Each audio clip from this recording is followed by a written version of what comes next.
semua program-program yang dilaksanakan di setiap bangsa, ada 179 negara, Termasuk Indonesia? termasuk Indonesia yang dihadiri oleh Presiden kedua, menyatakan disuruh, ya, diperintahkan di situ, state should, bla bla bla bla bla, state negara should, harus.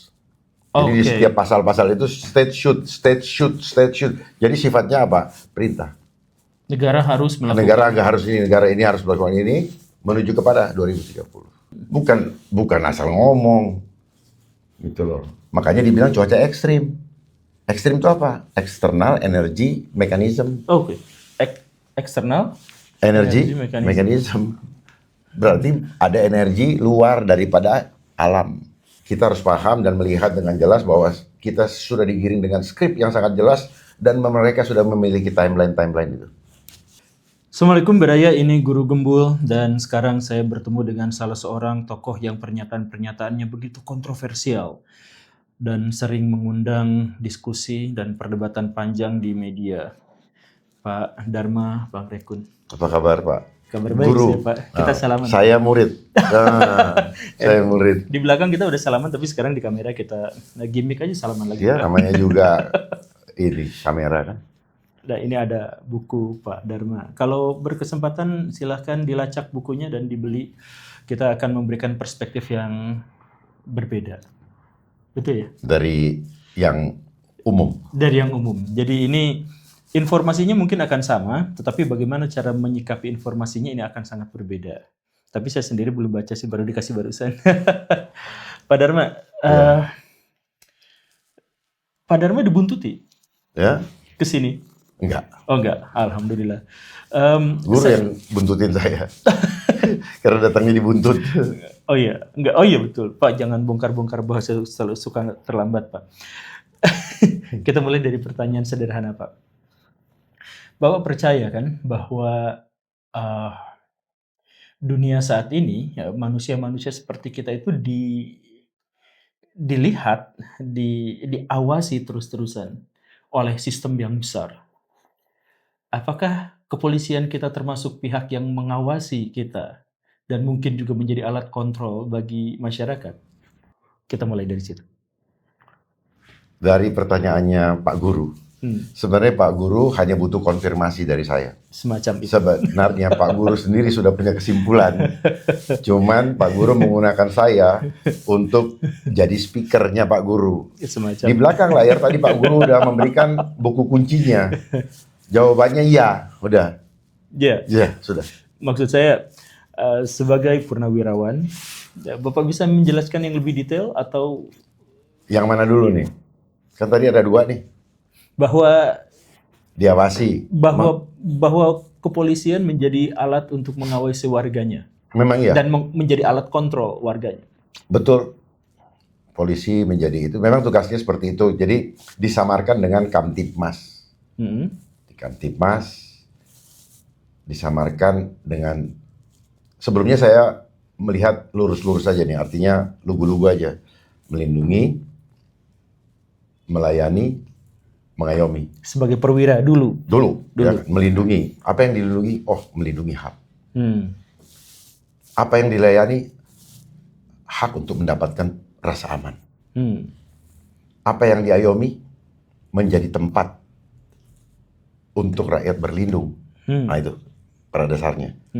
Baik di dalam menjaga keamanan dan ketertiban masyarakat maupun di dalam penegakan hukum. Itu teori. Teori idealnya. Nah, namun di dalam perjalanannya saya menemukan hal-hal yang tidak inline dengan teori-teori tersebut, yang ternyata terutama sejak terjadinya reformasi semakin terbuka di dalam benak saya. Apa maksud reformasi? Kenapa polisi dikeluarkan dari ABRI? Ya. Bukan saja sekedar rakyat menginginkan, tetapi juga ada agenda besar. Agenda besarnya tadi untuk lebih diberikan ruang untuk bisa touch kepada masyarakat. Gitu. Touch itu ya tentunya ya namanya touch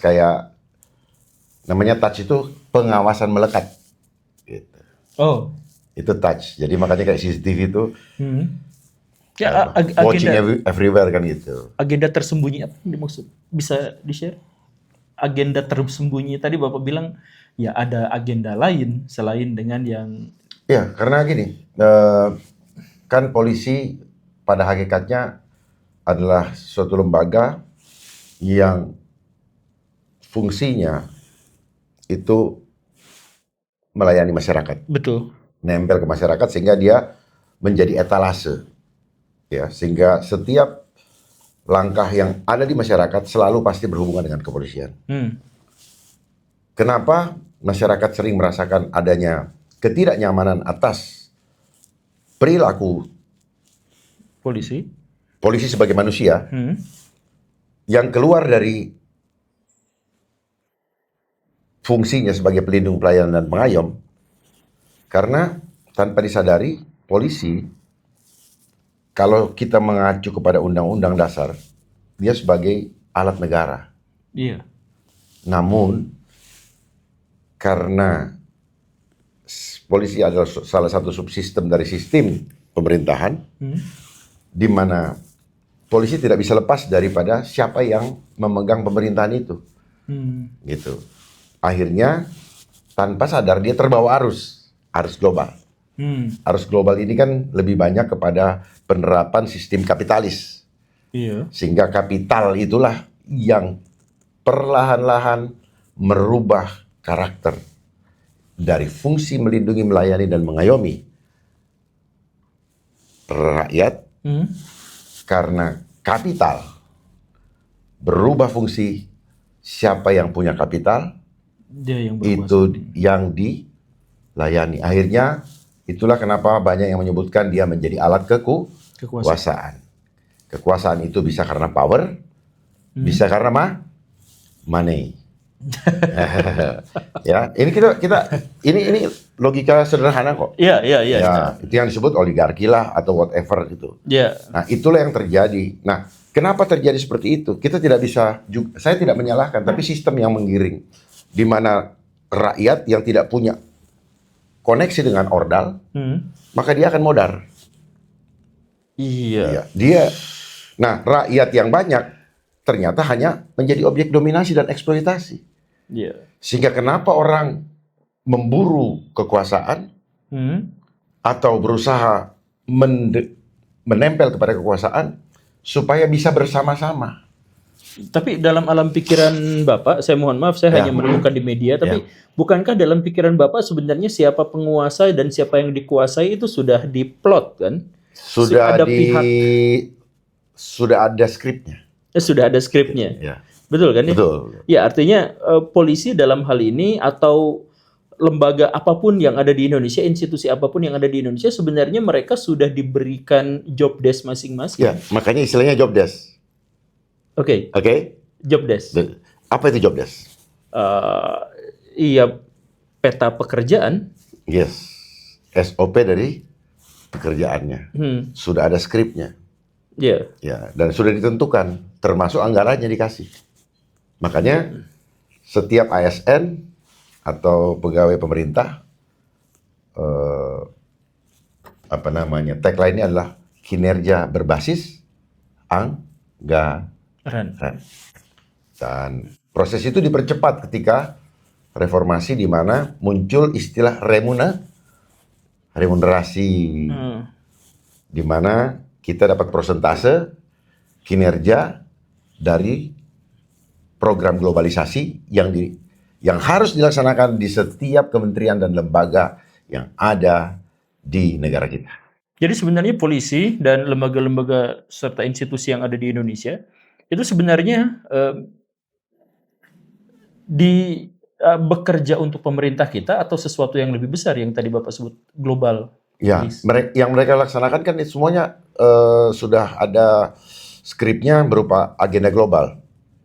Ya, sejak tahun 1992 di dalam konferensi Earth Summit di Brasil, Itu ditentukan namanya Agenda 21 Century, atau yang kita kenal dengan Agenda 2030 yang akan berakhir. Jadi sejak saat itu semua program-program yang dilaksanakan di setiap bangsa, ada 179 negara, Termasuk Indonesia. termasuk Indonesia, yang dihadiri oleh presiden kedua, menyatakan disuruh, ya, diperintahkan di situ, state should bla bla bla bla bla. State negara should, harus. Jadi di setiap pasal-pasal itu state should. Jadi sifatnya apa? Perintah. Negara harus melakukan. Negara ini harus melakukan ini menuju kepada 2030. Nah, di sana ada 27 isu lingkungan. Termasuk geoengineering dan sebagainya. Nah, ini adalah semua proses yang ada, baik kementerian, lembaga, maupun instansi kepolisian, dan bukan mungkin juga, ini TNI atau SDM sebagainya, semua diarahkan menuju kepada percepatan proses menuju agenda Great Reset. Gitu. 2030. Ya, makanya kenapa fungsi ini tidak jalan? Karena ada riset. Ya, tapi sebentar. 2027 agenda yang Bapak maksud itu kan sebenarnya terkait dengan kriteria sebuah negara maju atau enggak kan? Menurut mereka. Iya, itu kan. Iya, ya, sekarang saya mau tanya. Itu kenapa bisa jadi arah ke riset justru? Itu kan bagus, Pak. Itu jadi misalkan ya, bagus, ini siapa yang diuntungkan, Pak? Ya, menguntungkan negara kita apa tidak? Rakyat diuntungkan tidak? Saya cuma concern kepada ini menguntungkan negara kita atau tidak. Di dalam suatu kerjasama harusnya equal, harusnya setara, dan tidak saling mendominasi, betul. Tetapi yang terjadi kan tidak. Kita jadi follower, gitu. Jadi maksud saya adalah kita harus paham dan melihat dengan jelas bahwa kita sudah digiring dengan skrip yang sangat jelas, dan mereka sudah memiliki timeline itu. Oke, tapi intinya 2030 kita reset semuanya. 2030 adalah finish untuk Great Reset itu. Oh, sekarang proses. Makanya lihat sejak COVID terjadi proses percepatan digitalisasi, betul. Makanya saya suka disindir. Oh, COVID AI. Enggak. COVID itu Certificate of Vaccine Identification, 19-nya AI. Makanya orang-orang dilatih dulu, itu simulasi untuk supaya terbiasa dengan keadaan yang abnormal, dengan merubah menjadi new normal. Oke. Pembiasaan yang manusia diharapkan bisa bertahan. Bukan diharapkan, dibentuk. Diwajibkan. Dibentuk. Ya. Dibentuk untuk. Ya, wajib ini kan sesuai dengan kebutuhan yang punya agenda. Memangnya apa yang terjadi setelah 2030? Ya, one world government. Dunia dalam satu pemerintahan. Ya, itulah Great Reset. Jadi kedaulatan nasional hilang. Itu dalam bentuk real atau sebenarnya di belakang layar? Sudah real. Sudah real. Sudah. Kalau sekarang kan di belakang layar. Di belakang layar. Kalau nanti masuk dia. Jadi sekarang tuh ada penguasa-penguasa di balik penguasa, ada pemerintah bayangan. Sekarang. Ya, itulah kayak sinetron, ada sutradara. Nah, di balik sutradara ada produser. Jadi tahun 2030, nah sutradaranya itu yang muncul ke ruang publik bahwa dirinya sekarang saya jadi penguasa dunia. Ya, dia tidak usah ngomong. Oke, semuanya ya, sudah. Sebenarnya mereka udah muncul, cuman parsial. Jadi Bapak, berarti kaitannya dengan kejadian-kejadian sekarang, Amerika Serikat ribut sama NATO, kemudian Cina bersiap-siap menghadapi Amerika Serikat, Iran akan dibombardir oleh Amerika Serikat, dan seterusnya, itu adalah proses menuju 2030. Dan saya pikir ya, kenapa ada ribut sana sini kalau nggak ada yang nyuruh, nggak akan jadi. Manusia pada dasarnya nggak mau ribut kok. Betul. Nggak mau ribut, cuman keserakahan, ingin menjadi penguasa, yang mendorong ini semua, dan di belakang ini semua ada sutradaranya. Siapa sutradara yang dimaksud yang akan keluar 2030 itu? Saya pikir terlalu dini untuk saya sampaikan sekarang ya, karena sebenarnya kita semua pada bisa membaca. Tapi Bapak tahu? Pernah dengar City of London? Iya. Ya sudah. Film kecil itu? City of London? Iya. Bukan film. Bukan. Oh, ya City of London dalam sejarah atau Yang ada sekarang, Yes. di mana dia tidak tunduk terhadap hukum UK juga. Oke. Ya, di situ semua para bankers. Jadi dunia nanti akan didisrupt oleh sistem teknologi, sistem ekonomi, dan juga ya institusi tinggi daripada religius juga akan terkoneksi semua. Makanya one world government, one world currency, one world religion. Iya. Ya. Tapi kalau itu memang terjadi dan Bapak selama ini menentang itu kan.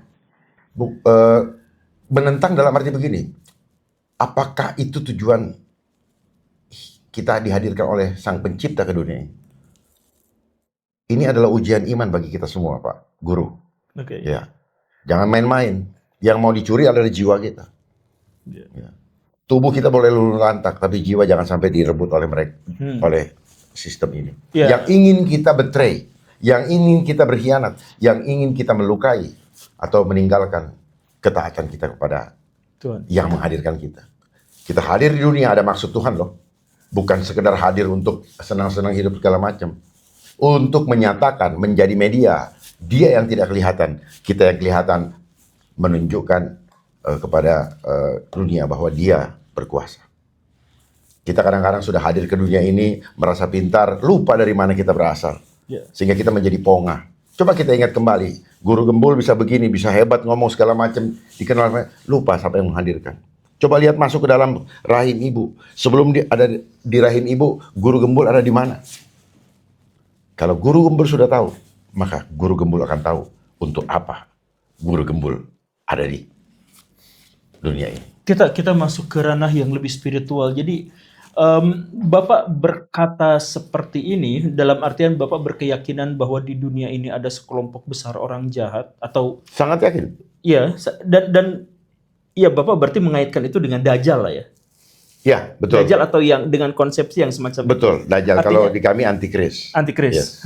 Ya, itu adalah makhluk yang sama, entitas yang sama dengan dua penyebutan. Ya, dia bertransformasi dalam sistem. Jadi dia sudah ada. Dan secara spiritual orang berpikir amen. Sesungguhnya dia sistem. Ya, maksud saya begini. Kalau saya tingkatkan lagi sedikit, Pak. Bapak berkeyakinan itu. Dan mereka tentu saja sudah mengetahui apa yang Bapak katakan kemana-mana. Mereka sudah tahu karena mereka sendiri yang mengisi informasi ke dalam diri kita. Sehingga semua yang kita omongin sebenarnya adalah cara mereka mendoktrin kita. Iya. Dalam, orang bilang apa ya, contrary effect. Supaya kita tidak bisa tahu kemana arah dia. Gitu. Itulah makanya muncul science, toolsnya dia tuh science. Artinya peraturan-peraturan, sains, pelajaran, akademisi dan sebagainya itu sebenarnya adalah cara untuk tools mereka untuk mengontrol pikiran kita. Pola pikir. Ya. Lalu kenapa yang lain tidak berontak sedangkan Bapak berontak padahal sumber informasinya sama? Saya tidak merasa berontak. Saya hanya mencoba meluruskan kembali supaya kita jangan menjadi seperti kerbau yang dicucuk hidungnya dan tidak tahu arahnya kemana. Itu saja. Kalau sudah tahu arahnya, pilihan ada di tangan kita. Life is choice. Tidak ada pemaksaan dan tidak perlu percaya. Silahkan selidiki sendiri. Jangan hidup menurut Guru Gembul. Belum tentu juga Gembul juga benar. Jangan-jangan Guru Gembulnya adalah gemar mengibul. Gitu kan, Pak? Gak apa-apa, Pak Rocky Gerung itu jahat. Ya. Karena gini, Pak, setiap kata itu ada simbol of thought-nya. Oke. Ya, gitu. Oke. Bapak juga dikenal sebagai orang yang memang menemukan simbol-simbol itu dari kata-kata. Cuman maksud saya, Bapak menganggap, ini pertanyaan saya yang awal itu, Bapak menganggap bahwa akademisi, polisi, berbagai instansi dan institusi di Indonesia dan sebagainya memang ada untuk mengontrol pikiran kita, dan para pengontrol pikiran kita yang kita sebut sebagai City of London kemudian ada, dan itu sebenarnya adalah entitas Dajjal, antikris atau yang semacam itu, ya artinya kita hidup di bawah kekuasaan mereka. Lalu kenapa Bapak berani untuk menyampaikan kepada masyarakat, membocorkan rahasia Dajjal itu? Bapak nggak diapa-apain gitu? Saya balik bertanya, Pak. Dalam titik mana kita harus takut? eh, eh, kita kehilangan hak-hak kita misalkan? Selama ini kurang hilang bagaimana hak kita? Apa nggak kurang banyak hilang? Oke. Makanya sistem ini menggiring kita menjadi memiliki jiwa yang terpenjara. Itu yang disebut mental block. Kita takut terlambat, takut nggak naik kelas, takut nggak bisa dibanggakan, takut malu. Itulah mental block. Ya, itu yang terjadi kan. Saya mencoba keluar dari ini yang seolah-olah dianggap comfort zone. Tapi sebenarnya ini adalah penjara jiwa. Kenapa jiwa di penjara? Makanya orang digiring untuk materialistis. Jiwa yang terpenjara ini kosong. Sehingga dia butuh validasi, dia isi dengan materi-materi.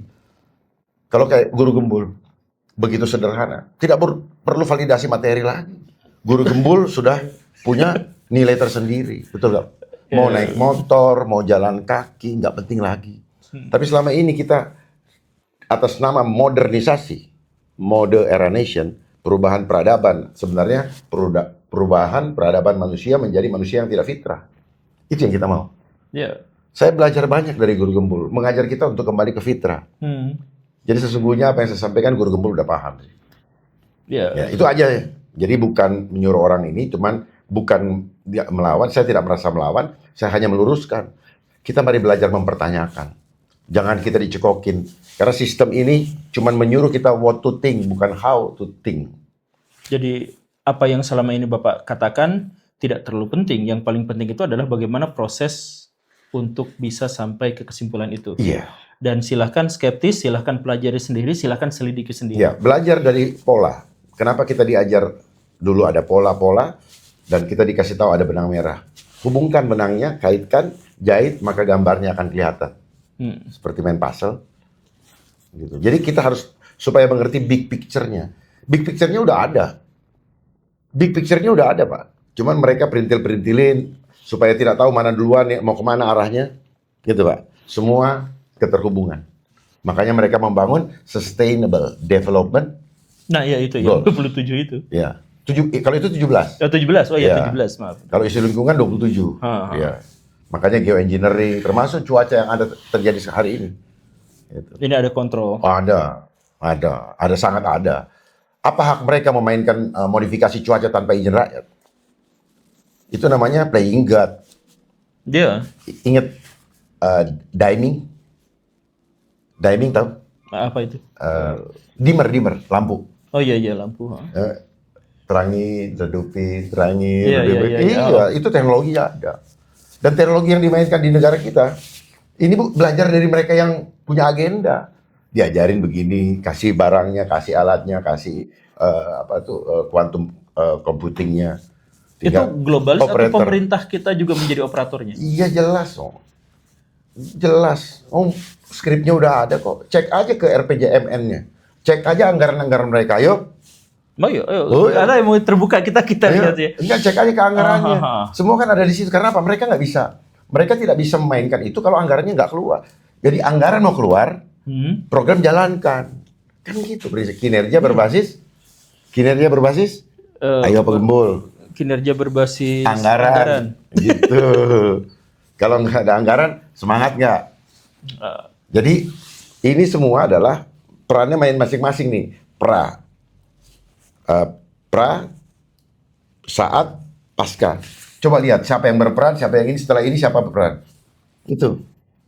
Jadi ketika saya ngomong itu himbauan 7 hari, itu adalah 72 jam sampai 7 hari adalah masa krisis di mana banyak orang kebingungan mau melakukan apa. Nah itu masa perlunya mitigasi. Gitu. Nah ini hanya fase, bukan berarti bisa 3 hari, bisa 2 hari, bisa lebih dan sebagainya. Himbauan untuk membangun kesiapsiagaan berbasiskan kesadaran murni, bukan kepanikan, berbasis kenyamanan yang membuat mereka tergantung, tidak siap. Coba, ini gitu. Pertanyaan terakhir karena waktunya mepet karena kamera saya. Bentar dulu, jadi karena sebentar, jadi ini supaya paham bahwa itu bukan mengatakan blackout pasti terjadi. Blackoutnya bisa terjadi penyebabnya dulu, penyebabnya cuaca ekstrim. banjir bandang, ya, iklim dimodifikasi. Iya. Nah, terus terjadilah sesuatu yang mengakibatkan manakala, ya, makanya saya bilang mulai dari ini efeknya panjang.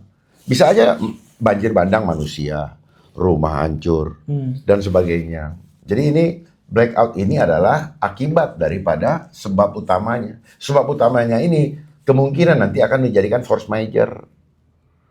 Gitu. Jadi jangan sampai negara ini menjadikan krisis supaya terlihat bekerja. Paham ya? Paham. Paham sekali. Cuman maksud saya itu tuduhan, Pak. Oh tidak, jangan sampai. Oh jangan sampai. Ingat ya. Paham. Ya kan kita harus pinter-pinter. Jangan sampai gitu. Jangan sampai gitu loh. Nah, untuk itu karena ini jelas sekali kok.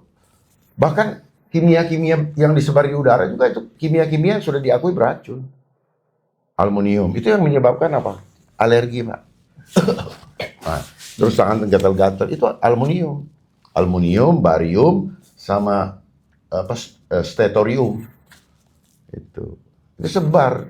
Jadi kan ini kan Ya, cloud pakai pesawat seeding, itu kan? cloud seeding, ya, itu namanya climate change, chemtrail. Dan itu kan sudah lama tuh. Saya punya datanya. Saya punya video-videonya bagaimana tiap hari mereka iniin. Nah, terbentuklah itu suasana di langit sehingga matahari tidak bisa menembus bumi, mengurangi vitamin D-nya kan. Nah, itu kan heavy metal itu bisa dimainkan oleh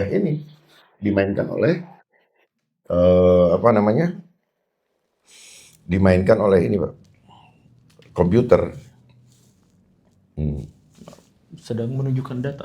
Ya, biar jangan cuman ini kan sudah ada dia punya. Nah, ini seperti ini.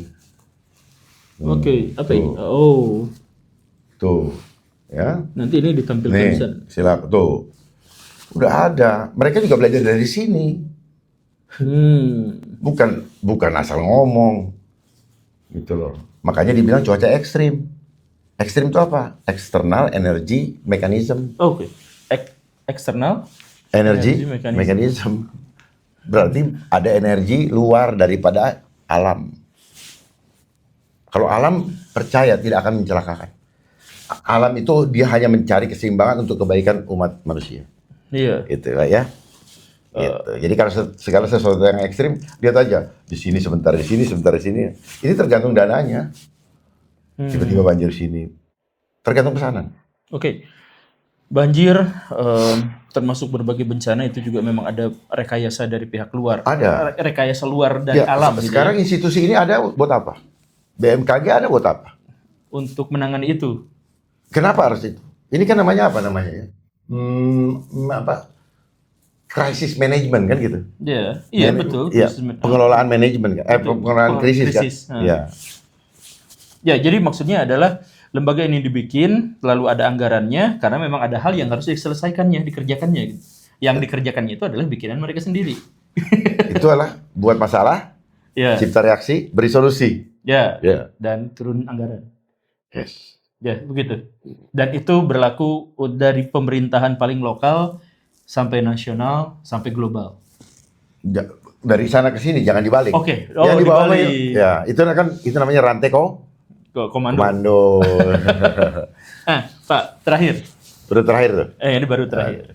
Karena kita ngomong santai ya, Pak. Kita santai dan kita kayaknya nggak akan selesai di pertemuan ini kan. Jadi enggak lah. Tapi ini pertanyaan. Saya akan ikut Guru Gembul touring.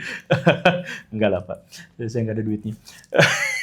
Pertanyaan saya, Pak. Seandainya nanti Great Reset itu nyata tahun 2030, apa yang akan Bapak lakukan?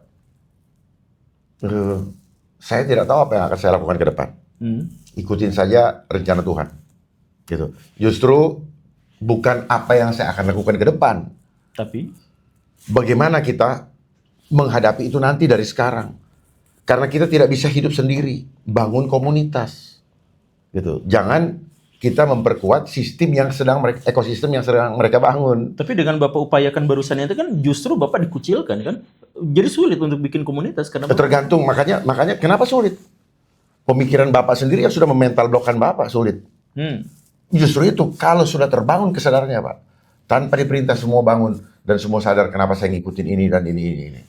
Disinilah spiritualitas penting. Itu. Cukup dengan ini, tiba-tiba Bapak sadar dan Bapak tahu mereka bangun komunitas. Karena apa? Kalau sistem kapitalis selama ini membuat apa? Strata-strata, membuat klaster-klaster, membuat kaya dan miskin, akhirnya orang tidak bisa bersatu. Gitu. Terus orang menjadi berpikir gini, aduh, pasti saya nggak mampu kalau sendiri. Bos, saya kasih tahu ya, satu orang bisa merubah dunia. Ya. Kita selalu bermain hitung dengan matematika angka, teori. Kalau 1000 lawanmu, kalau 1 kau pasti kalah. Itu matematika. Di dalam Tuhan, infinity. Ya. Kalau percaya sama Tuhan, kecuali kalau cuma mau bicara hitungan teori apa tuh akademis ya. Selalu hitung-hitungan kan, angka. Dan Bapak berusaha menempatkan diri Bapak di posisi yang satu orang. Saya tidak mau mengatakan memposisikan itu. Artinya apa? Mental kita harus tahu bahwa di dalam kita ada Tuhan.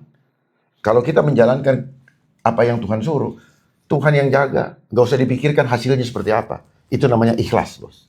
Ikhtiar, lakukan saja. Jangan pikir hasilnya. Nggak perlu harus berpikir dapat reward atau tidak. Ya. Nggak perlu kita harus kelihatan. Yang penting apa? Orang banyak terselamatkan. Itu yang penting. Saya apa sih, Pak? Bapak seorang purnawirawan. Iya, saya orang purnawirawan sebagai status saya di dunia. Iya. Ya, tapi apakah saya harus berhenti di situ? Sistem menggiring kita bahwa ketika kita sudah purnawirawan, selesai kita. Ternyata itu adalah cara yang salah. Membangun hidup dengan nilai yang salah. Ketika punya jabatan, harta, tata jabatan, kita merasa berarti.